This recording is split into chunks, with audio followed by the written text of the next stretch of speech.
నెల వాగ్దానం ఎఫెసీయులకు వ్రాసిన పత్రిక 1వ అధ్యాయం 7వ వచనం.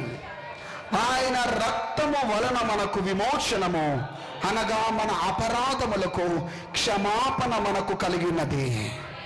ఆయన రక్తము ద్వారా మనకు విమోచన కలిగింది. ఈ నెలలో ప్రభువు తన పరిశుద్ధ రక్తాన్ని చిందించటము ద్వారా నీకు, నీ ఇంటికి, సర్వమానవాళికి, మన దేశమునకు ఆయన చిందించిన రక్తము ద్వారా క్షమాపణ, విమోచన, విడుదల ఆయన రక్తము ద్వారా మనకు అనుగ్రహింపబడింది. సో ఈ నెలలో విమోచన శక్తి, యేసు రక్తపు శక్తి, పునరుద్ధానపు శక్తి మీ జీవితంలోకి విడుదల కాబోతున్నది.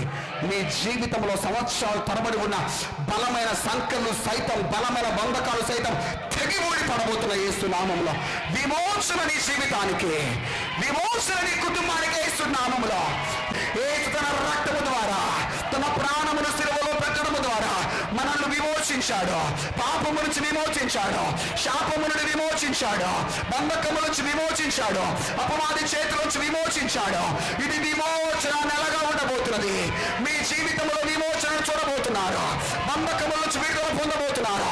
యేసు రక్తము ద్వారా మీ కుటుంబాలకు విమోచన, మీ జీవితాలకు విమోచన, బంధకముల నుంచి విమోచన, గర్భాలు తెరవబడబోతున్నాయి. దేవుడు నూతనమైన కార్యాలు మీ జీవితంలో జరిగించబోతున్నాడు. రోగము నుంచి విమోచన, తరతరముల శాపము నుంచి విమోచన, యేసు నామములో మీకు విమోచన కలగబోతున్నది, విమోచన కలగబోతున్నది, విమోచన కలగబోతున్నది. మీ జీవితాన్ని దేవుడి నెలలో పూర్తిగా మార్చబోతున్నాడు. పాపానికి నీకు సంబంధము లేదు, లోకానికి నీకు సంబంధము లేదు.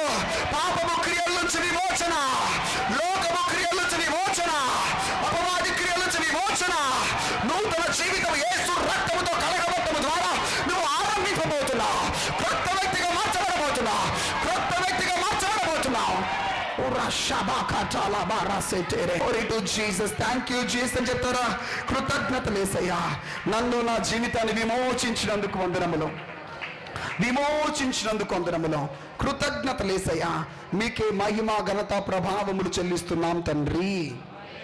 ఆమేన్.